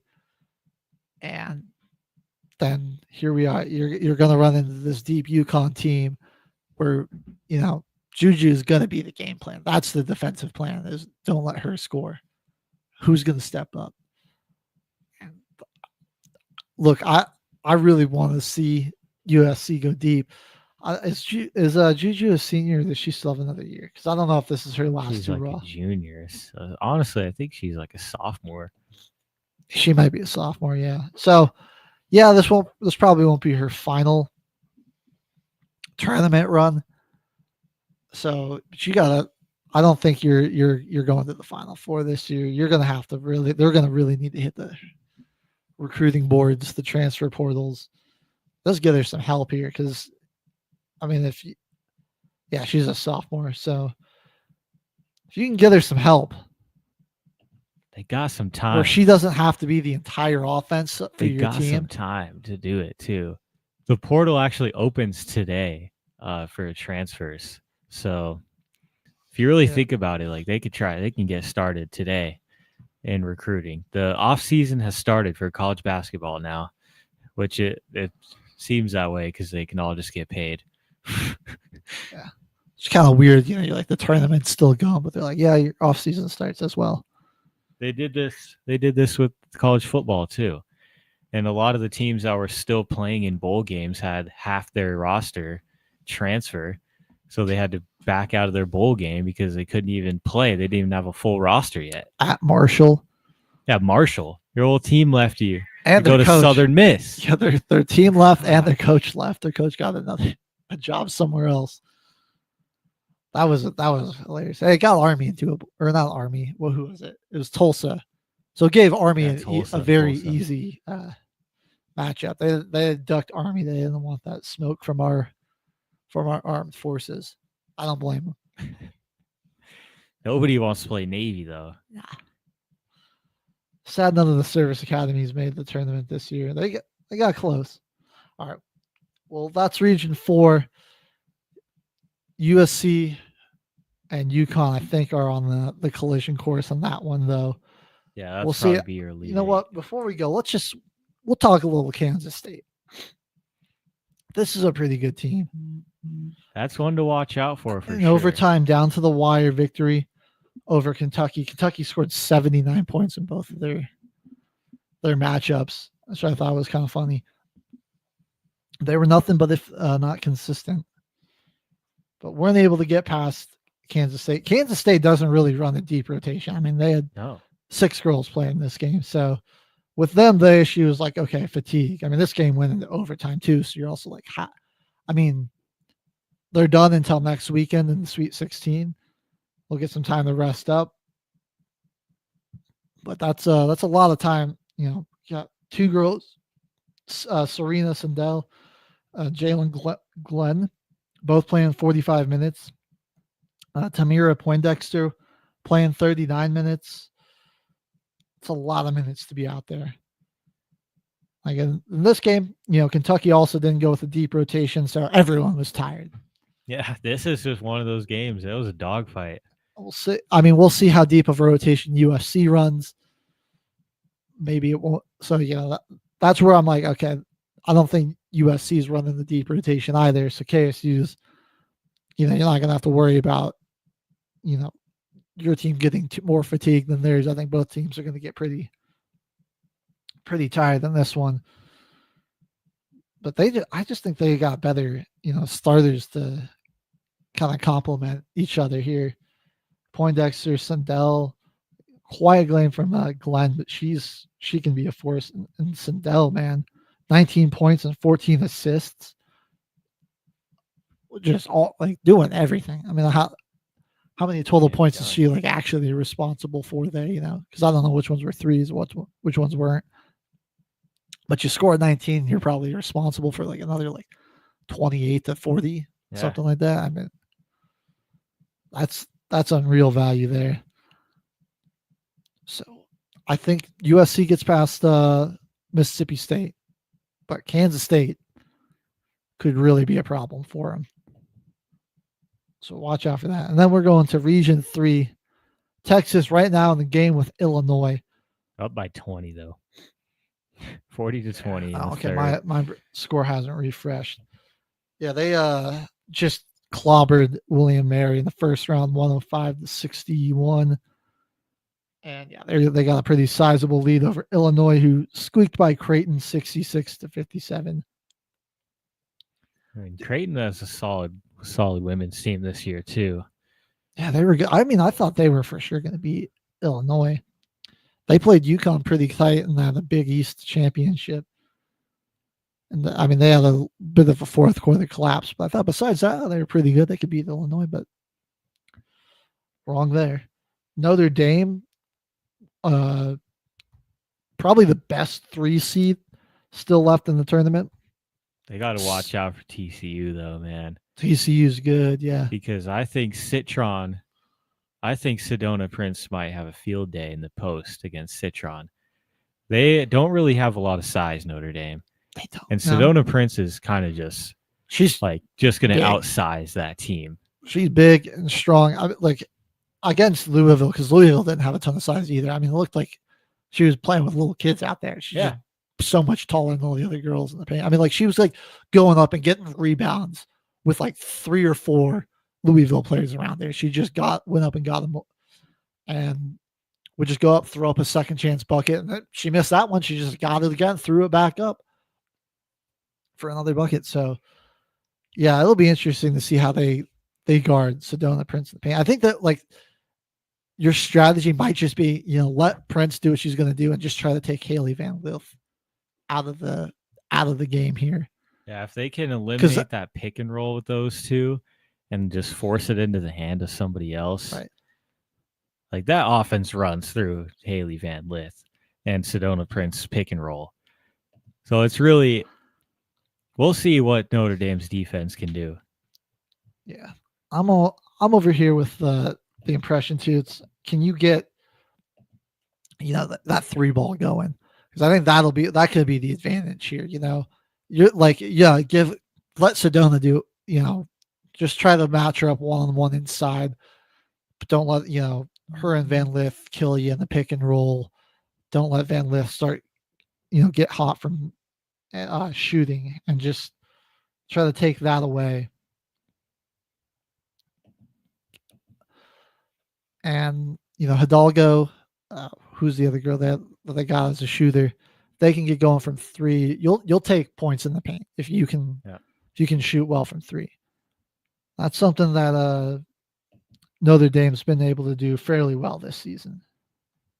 So that girl with the goggles, she reminds you of Erin Fry from Regis. Oh, yeah. That's the other girl that's a shooter on Notre Dame. They got a pretty solid team. I think it's Olivia Miles, isn't it? Yeah, I think so. Or, that's their point guard, pretty much. But her and Hidalgo, at the beginning of the game there for Michigan against Notre Dame, they had so many open looks that they just missed. Right. They had the chance to be in that game the whole time. Yeah. Well, I mean, they didn't really shoot all too well from 3 against Michigan, and they still beat them by 21. So I think, their lack of size could be problematic, but they're one of the better shooting teams. They can fill it left up in the tournament. They can fill it up for sure. So I mean, it'll just be what Notre Dame team shows up, because they've certainly also had some pretty stinker performances shooting the ball, which has contributed to some of their losses. So who's going to show up here? I don't know, man. That inconsistency does kind of scare me with Notre Dame, where I'm like, I think TCU takes this. Yeah. Even though I think, Notre Dame's the better team, I think TCU can beat them. I wouldn't be shocked to see that. That's kind of my outlandish pick for this women's bracket, that maybe TCU is kind of bound for a Final Four run. You think they get? Texas is going to be tough because they got Madison Booker. That's where Sedona really well Prince. Sedona Prince Madison Booker matchup is one that I want to see in the Elite Eight for sure. That would be a heck of a matchup, yeah. I also feel like Haley Van Lith has been an insane leader, just an insane facilitator for entire college career. Has gone to the Sweet 16 or further with every team that she's been on so far. The 3 different schools that she's pretty much been lead guard for it brought them past brought them to the Sweet 16. So could be their time. We'll see. I think one of the more shocking games of this tournament was that second round matchup where Tennessee kind of blew out Ohio State. I was not expecting that. Ohio State's got such a good team there. I did not see that one coming. I mean, did I think Tennessee could probably beat them? Yeah, I thought there was a chance, but to win by 15, and it was like they just shut Ohio State, just disappeared in the fourth quarter. They got outscored 16-8 in the fourth. Only 8 points in the fourth quarter. When you were already trailing pretty decently, and they were kind of putting together a bit of a comeback in the third, and then those ends of quarters, man, people just live and die by them. They can just crush your all your momentum if you're not well coached. And I think that's kind of what happened here. It was besides Jeloni Cambridge and Katie McMahon. Not great from anybody else, and those two just took a ton of shots. It didn't look like the rest of the team really wanted. They even wanted to shoot. They're like, oh, I don't want this ball. I don't want the pressure of having to make this shot. Somebody else do it. Kept passing it off. They just did not look like a confident team in that one. It was unfortunate. Texas, Tennessee would probably be a good game. Do you have the NBR ladies bracket on there? Where did we have Ohio State going? I believe we had them matching up with Texas, at least in the Sweet 16. So this was a tough one. To that one real quick. Gotcha. Well, while you are doing that, go over and we'll just take a look at how Texas did in their matchup. Yeah, they got Madison Booker, who's Big 12 Player of the Year, and that they were glad she came back for another finals run here. William, my Gmail is very full, so it takes a long time for it to load. You're all good. It's popping up. Awesome. My timesheet got approved at work, everybody. Exciting news. Good news for Caveman there. So round 1 matchup for Texas. Madison Booker, no surprise there with a double-double, 20 and 14. Taylor Jones and Jordan Lee, also no surprises there, just cooking up alongside their 19 and 13. Kayla Olikar off the bench, giving them some great minutes, a double-double there with 15 points and 15 rebounds. Texas is a good rebound team. They got a lot of size. And it's not just one girl. They invested heavily in their bigs and being able to rebound. You need to be accurate against Texas because you're probably not beating them in the rebound battle. It's definitely a big coaching point with that team for sure. Crash the glass. Yeah, 51 rebounds to 26 on William Mary. And then the steals, man, 11 steals and 18 turnovers by William and Mary. Just a good defensive team.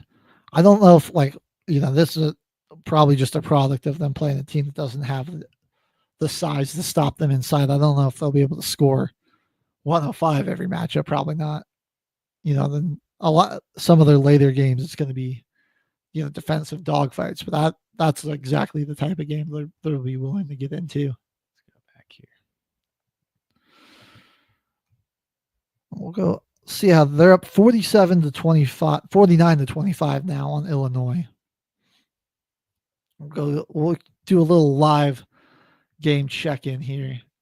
Well, the women's bracket, give me one moment on that one, but we'll pull up the men's one because that's probably going to be the easiest one to pull up on Run Your Pool. Let me keep looking for this one.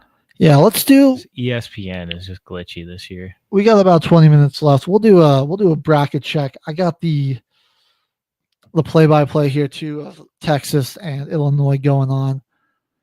So we'll give you an update on what's going on in that game. And I'll jump up. I'll open up Run Your Pool over here. Hopefully, anyone that wanted to participate in the pool this year was able to join in and submit a bracket. I'll go ahead and I'll get my commission console open and we'll take a look at the leaderboards as we go here. So, all right, who's leading the pools right now? So, the number one entry, Jimmy Covers. His bracket scored 52 points, still has 148 possible. And then it's you, Caveman. Yours has got your first bracket you submitted has 50 points, still got 154 possible. And then even though I had St. John's in my serious bracket, I still have 47 total possible points and 115. Then we've got Carter. One of his first bracket is in fourth place, tied with Overlord Maverick and the NBR community bracket, all with 46 points. And then the next 4 spots all belong to other Carter brackets. It's Carter 2, Carter 3, Carter 4, and Carter 5. 46 or 45, 44, 41, 39. Some of my other brackets that I did with some randomization have not been going so well, which was kind of expected. I can see the alphabet bracket. If you don't know what that was, I did it. You generated the random number, whichever number from 1 to 26, whichever corresponding letter of the alphabet was in that school's name, got to move on. They both had it. It was whichever letter, whichever school had it first. Was interesting. Too many upsets in that one, though. Had UC San Diego winning it all, so that didn't really work out. Only 19 points out of that one. It's only got 35 possible. Caveman, you're all upset bracket. Not going so great. It maxed out at 7 points. My women's all upset bracket, I think, has 40 points. That didn't do very good. But that all upsets bracket was hilarious. 7 points. Yeah, no, that's tough when you're going with all upsets. All right, we'll look at the NBR community bracket first. That's what I want to see. Starting here in the South. So we actually did have Louisville moving on. It was Louisville, Auburn the next round. Then we had Auburn going to the Sweet 16 where they would have met Yale. So we did have Michigan winning, but we had Yale pulling off the upset. And then we had Yale beating Michigan. Did not happen. So this one wasn't the greatest because then we also had UNC. So a little rough in the South here. UNC was supposed to be Ole Miss and Iowa State. We had them in our Sweet 16. That's unfortunate. We did hit on Michigan State, although we had them playing Marquette in the round of 32, but they did win and advance to the Sweet 16. So our Elite 8 out of the South region, still alive, it would be Auburn and Michigan State, with Michigan State taking down Auburn. So that was the NBR South region. We get to the West. The West, we were perfect in the first round. We had Florida and UConn moving on. We had Colorado State and Maryland. We had Drake and Texas Tech. And then we had Arkansas and St. John's. So perfect round of 64 there. But then we go to the round of 32. We did have Florida taking down UConn, but then we had CSU getting a win over Maryland. And again, I don't even really feel that bad about that loss. Like CSU had it. Very controversial call. I think that was a good pick by us. It was a good pick. I mean, that was one of those razor thin margin games that it was right there. They was so won. close. I wish they would have won that game, man. Yeah. Unfortunate. And we did have Drake taking down, or we did have Texas Tech taking down Drake, but we had St. John's obviously moving on. That didn't happen. Arkansas busting our bracket up there. So yeah, our Elite 8 was supposed to be Florida and St. John's. Our Sweet 16 was supposed to be Texas Tech, St. John's, and Florida and Colorado State. So really good start to the West, not a strong finish, unfortunately. So Hopefully Florida makes it to the Elite Eight, and we'll at least hit 1 for 2 there. We'll see though. Yeah, that won't be bad. Okay. Now we get to the East. We were just on fire here. So we had Duke and Baylor round 1 to go to the round 2. Hit there. Oregon and Arizona. We got both of those. BYU, Wisconsin. We hit that. St. Mary's and Alabama. We were correct there. You go to the round of 32. We had Bama taking down St. Mary's. We were right there. BYU beat Wisconsin. That was our pick. We had Arizona over Oregon and Duke over Baylor. So we're right. So far, we 16 all the way up to the our Sweet 16 is 100% right, and then it's Duke, Arizona, BYU, Bama. Our Elite Eight is going to be Duke and Alabama. So right now in the East, a flawless East bracket. So we'll take that. We'll take it. It's not the entire thing, but we will take that. And then finally, we're going to come down to our Midwest bracket here. We had Houston. That was no brainer taking down SIU. We did have Georgia taking down Gonzaga. Might have been a reach there. All right, might have been a reach there. A little bit. Everyone was on our side though. Yeah. A lot of people picked Georgia. Then Clemson was supposed to beat McNeese. So Georgia teams just letting us down. Actually, Clemson's in Carolina. Never mind. Then Purdue. We did have Purdue. We took Purdue there, so we got that one right. Not bad. We had Xavier, unfortunately, beating Illinois, so that was unfortunate. Did take Kentucky, though, beating Troy. We were on Utah State. That was another upset pick that we missed on. But we had Tennessee taking down Wofford, so not bad. Around the 32, we had Tennessee advancing to the Sweet 16. Same with Kentucky. Fortunately, Clemson was supposed to advance for us there, and very, very far. Yeah, and then so was Houston. And then Clemson, our Sweet 16 was supposed to be Clemson, Houston, and Kentucky, Tennessee. So we were 3 for 4 there, not bad.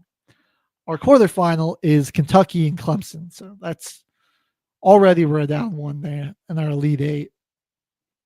So our Elite Eight picks, we missed 1, 2. So we were 2 for 6, or we were 6 for 2 on our Elite Eight picks. Not bad. That's pretty good there. Our Final Four, however, 50% already after just 2 rounds. Our matchup first coming on the left side of the bracket was supposed to be Michigan State and St. John's. That's not happening. And then Duke and Clemson. That's not happening. And then our finals matchup was supposed to be Duke and St. John's, with St. John's being the winner. So, wow. Yeah. Bracket Arkansas is going to replace them. I feel like Arkansas nuked a lot of brackets there. I think St. John's was a heavy favorite for Arkansas, McNeese, a lot of people. A lot of brackets. I mean, right. This year it's not as heavy on the upsets, though. There's some big ones like those, but not as heavy.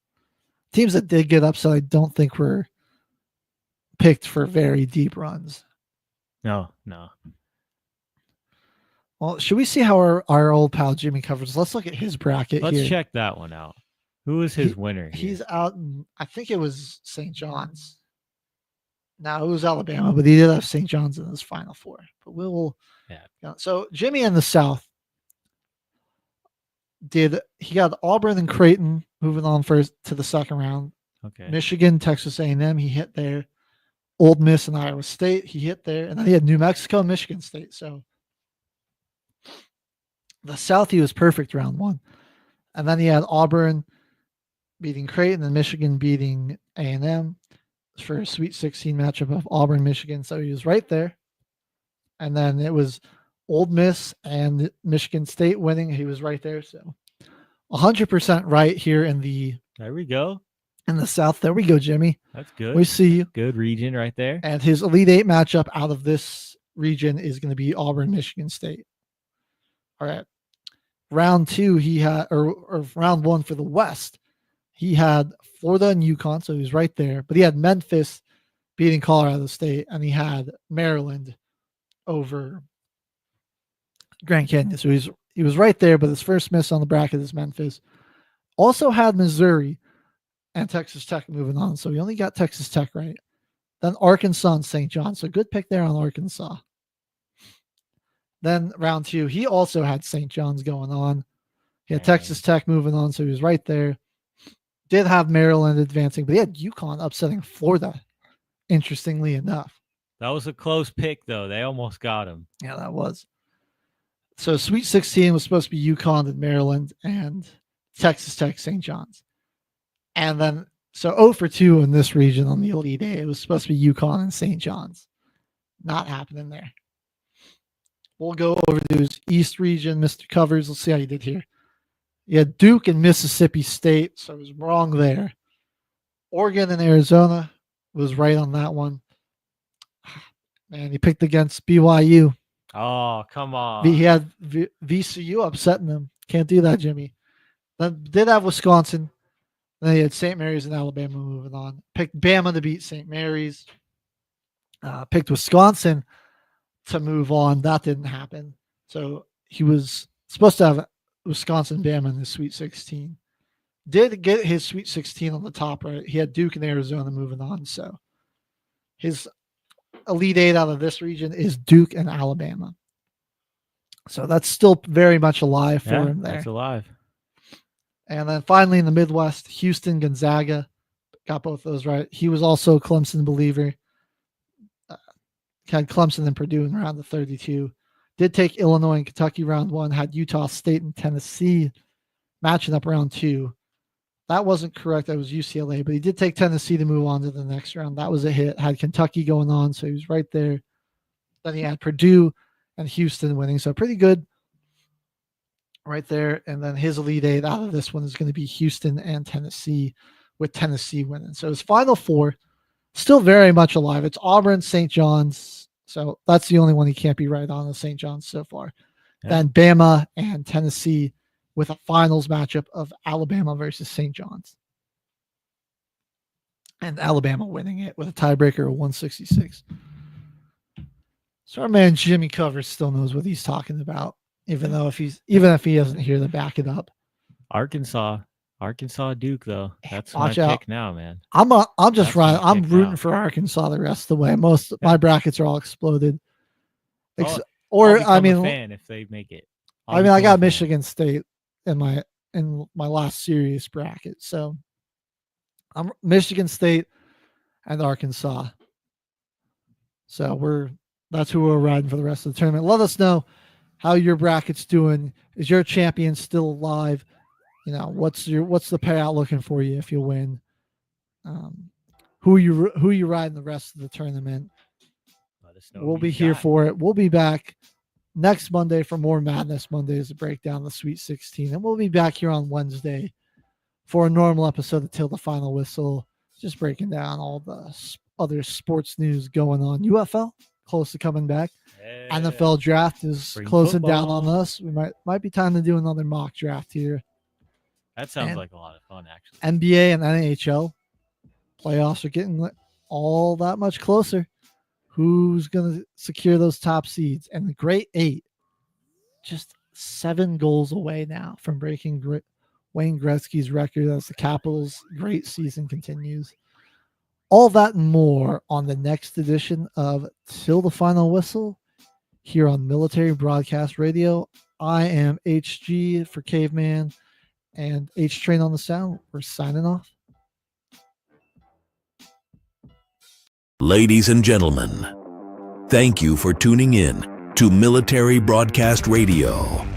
As we wrap up today's show, we want to remind you that the podcast of today's episode will be available right after we go off the air. So if you missed any part of the show or want to listen again, be sure to check it out. And remember, we're here to support and honor our veterans. Your stories and experiences matter, and we are committed to giving you a platform to share them. That's right.